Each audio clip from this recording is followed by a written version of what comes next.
How you doing, everybody? Welcome to Wednesday night. I'm going to finish off John chapter 9 tonight. So looking forward to that. Just looking at it, as we've been looking at it, just finishing off what Jesus has been talking about and how he's been, of course, relating to this blind man. It's been super interesting and just see how the Lord works. So we're picking up in verse 35. I'll just read through the text and then we'll go back and start over and look through it each verse in depth. When Jesus heard what had happened, he found the man and asked, "Do you believe in the Son of Man?" The man answered, "Who is he, sir? I want to believe in him." "You have seen him," Jesus said, "and he is speaking to you." "Yes, Lord, I believe," the man said, and he worshipped Jesus. Then Jesus told him, "I entered this world to render judgment, to give sight to the blind, and to show those who think they see that they are blind." Some Pharisees who were standing nearby heard him and asked, "Are you saying we're blind?" "If you were blind, you wouldn't be guilty," Jesus replied, "but you remain guilty because you claim you can see." So going back to verse 35. When Jesus heard what had happened, he found the man and asked, "Do you believe in the Son of Man?"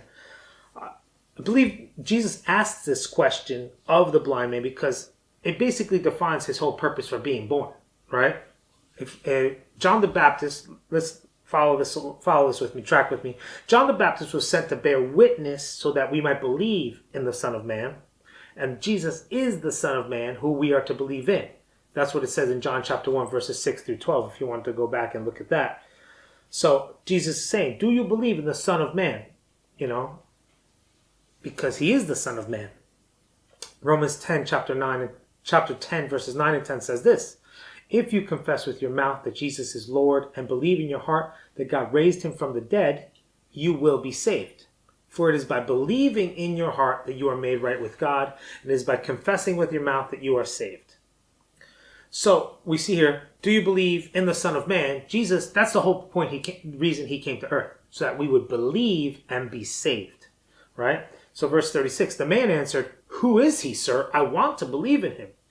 So remember last week we talked about just the insight the blind man had in basically where Jesus came from. He said, well, he couldn't have done these things if he wasn't sent from God, right?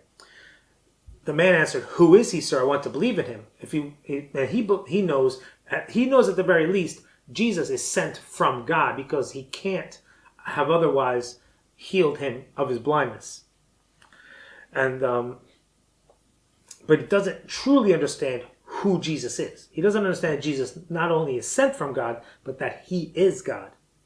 Verse 37, "You have seen him," Jesus said, "and he is speaking to you." And immediately, you see here, this blind man is faced with a choice. He's faced with a choice here. And we go into verse 38 to see what he does. The choice at this point is, "Who is he, sir? I want to believe in him." You've seen him. You're talking to him. And there's the choice. Now, am I going to believe that who this man says he is that who he is? Jesus is basically saying, I'm God. You're looking at him. I'm the Son of Man. And if this blind guy knows his Old Testament, he knows the Son of Man is the Messiah. Right? So then verse 38 says, "Yes, Lord, I believe," the man said, and he worshipped Jesus. See, the beautiful thing here is that this guy is faced with a choice, and what does he do? He doesn't hesitate. He doesn't start doubting. He goes straight in. He dives right in, right? And immediately believes and worships Jesus. Because like it says in Romans 10, 9 and 10, right? "It is by believing in your heart that you are made right with God. And it is by confessing with your mouth that you are saved." In that statement, "Yes, Lord, I believe," that guy had salvation, right? He confessed with his mouth that he believed, and he shows that he believes he worshipped Jesus. So he proves his belief by worshiping Jesus Christ. Then Jesus told him, "I entered this world to render judgment, to give sight to the blind, and to show those who think they see that they are blind." So I've got 5 scripture references here. We're going to scroll through them. Okay, Luke chapter 4, verse 18, which is actually it's quoting Isaiah 61, 1 and 2. It says, "The Spirit of the Lord is upon me, for he has anointed me to bring good news to the poor. He has sent me to proclaim that captives will be released, that the blind will see, that the oppressed will be set free." So Jesus healing blind people is fulfilling prophecy. Isaiah 61, 1 and 2 is prophecy of the Messiah. So then Jesus is saying, I entered this world to render judgment, to give sight to the blind, and to show those who think they see that they are blind. John 3:17, God sent his son into the world not to judge the world, but to save the world through him. So you might be saying this is a contradiction, but Jesus is rendering judgment just by being who he is, right? He's doing miracles. He's performing miracles. Now he's rendering judgment by the fact that the people who don't believe in him are the ones that think they really know what's going on, and they don't, namely the Pharisees and some of the disciples of the Pharisees. But not all the Pharisees are like this, and not all the disciples of the Pharisees are like this. So you're going to get a big mix, right? We know Joseph of Arimathea was a Pharisee, Nicodemus, Pharisees, but they believed in Jesus Christ, that he was the Savior. They believed that, right? So you see, Jesus is judging the world. In this case, he's not sitting on a throne judging their actions. He's judging the world in a sense by he's causing a separation point. So the ones that don't believe, even though they're seeing miracles happen on a daily basis, those who don't believe are being judged by their unbelief. John chapter 5, 22 and 27. In addition, the Father judges no one. Instead, he has given the Son absolute authority to judge. Verse 27, and he has given him authority to judge everyone because he is the Son of Man. John 12, 47 and 48. I will not judge those who hear me, but don't obey me. For I have come to save the world and not to judge it. But all who reject me and my message will be judged on the day of judgment by the truth I have spoken. They're bringing judgment upon themselves because they choose not to believe. They prefer to deny the truth. Matthew chapter 13, 13 to 17. That is why I use these parables. For they look, but they don't really see. They hear, but they don't really listen or understand. This fulfills the prophecy of Isaiah that says, when you hear what I say, you will not understand. When you see what I do, you will not comprehend. For the hearts of these people are hardened, and their ears cannot hear, and they have closed their eyes. So their eyes cannot see, and their ears cannot hear, and their hearts cannot understand. And they cannot turn to me and let me heal them.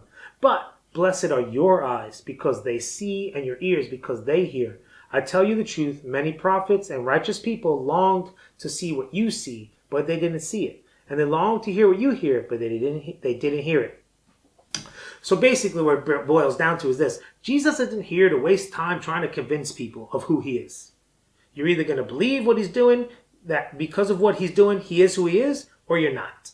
That's it. He's not here to convince people. Those that will believe, and those that won't. And he's not going after the ones that aren't going to believe and say, hey, come on, look at what I'm doing here, He lets it speak for itself. Verse 40. Some Pharisees who were standing nearby heard him and asked, are you saying we're blind? What I think is really interesting here is this. The Pharisees always seem to be right there. So literally stalking Jesus constantly. He doesn't speak a word and the Pharisees don't hear it. They're always right there. So they're basically stalking Jesus, not for the sake of being saved and and comprehending the light. As it says in John 1, right? The light came into the darkness did not comprehend it, right? Or did not overcome it. But they're walking around as darkness, trying to find anything they can to take him down. So the Pharisees, they fancied themselves the gods to the blind and the light to those in the darkness. As it says in Romans chapter 2, verse 19. But sadly, they were just leading people astray. The blind leading the blind is what it says in Matthew 15, 14. And that is the Pharisees, the blind leading the blind. And you find plenty of pastors, people today that say they're leading people to Christ, which are not. They're in it for their own gain. They're in it for, sometimes I don't even know what they're in it for, but they're not in it for Jesus Christ. They're not in it to glorify God. So we need to be careful of these people.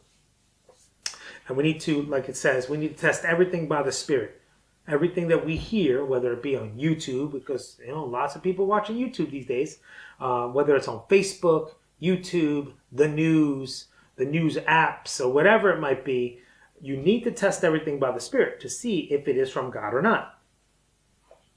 Verse 41, if you were blind, you wouldn't be guilty, Jesus replied, but you remain guilty because you claim you can see. So here's this. This is why. John chapter 15, 22 to 25.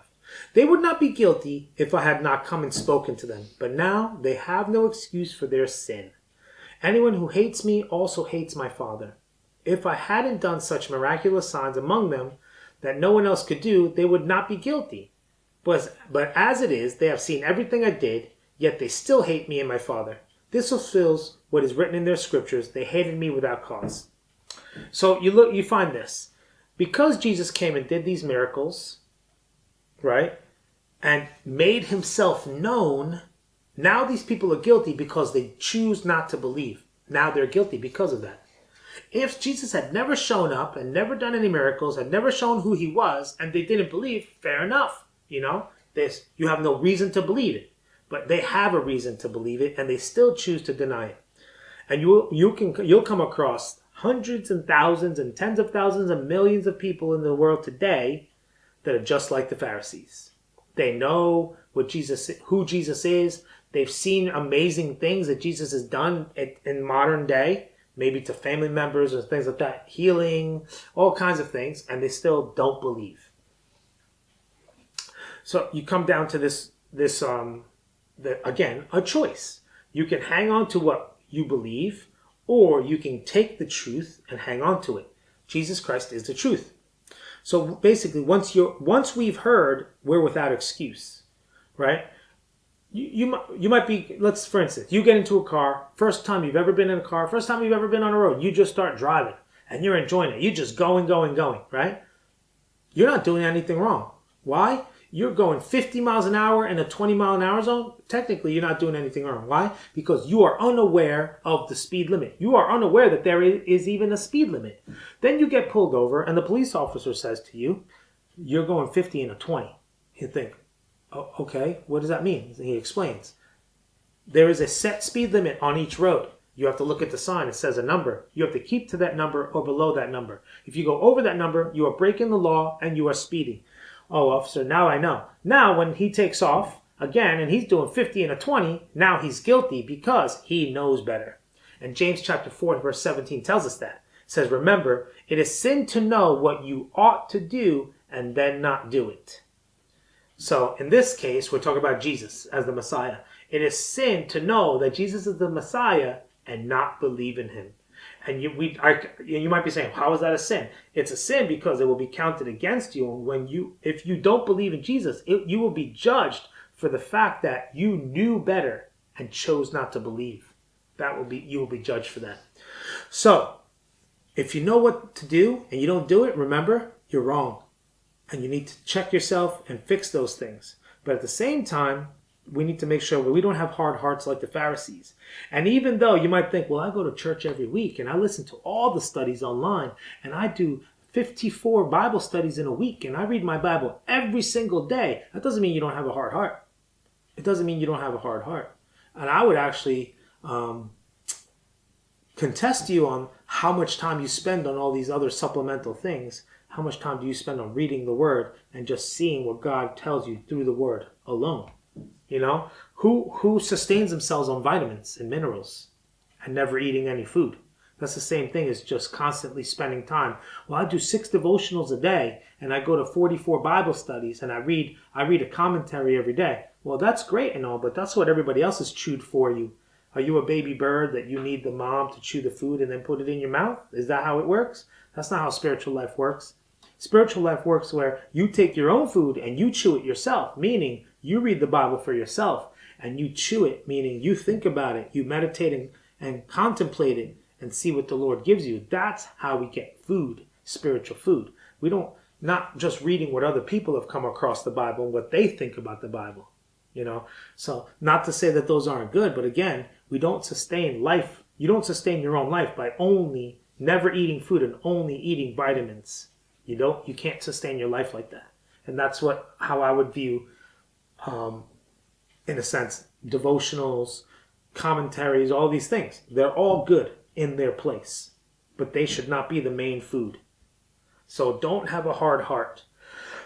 When you read the Word, take your time reading the Word. It's not about quantity, it's about quality when you read the Word. And when you see, like this blind man, The man answered, "Who is he, sir? I want to believe in him." "You have seen him," Jesus said, "and he is speaking to you." "Yes, Lord, I believe." This guy didn't have a hard heart. He was ready. He was ready for the Messiah to come, to be introduced to him, and boom, the moment he met him, he believed in him and worshipped him. He confessed with his mouth and believed in his heart unto salvation. Make sure that you have a soft heart like this man when you're spending time in the Word. All right, that's all I have for you. Next week, we're going to have Pastor Tom starting chapter 10, and I hope you're blessed. God bless.